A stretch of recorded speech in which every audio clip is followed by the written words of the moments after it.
Earthquake with moderate magnitude of 4.0 hits Accra, Ghana. A moderate earthquake was felt in some parts of Accra in Ghana at around 11 p.m. on Wednesday, June 24.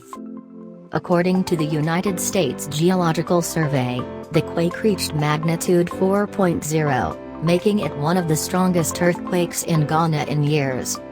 The tremor was reportedly felt 3 times in the space of 10 minutes, creating panic among residents in Accra. It was also captured in a CCTV in someone's house.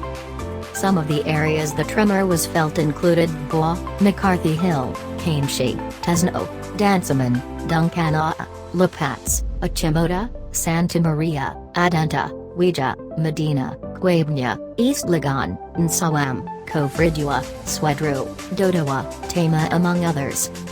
Back in 2019, Ghana experienced 2 earth tremors and 1 in 2018. These tremors were recorded in Accra, the capital.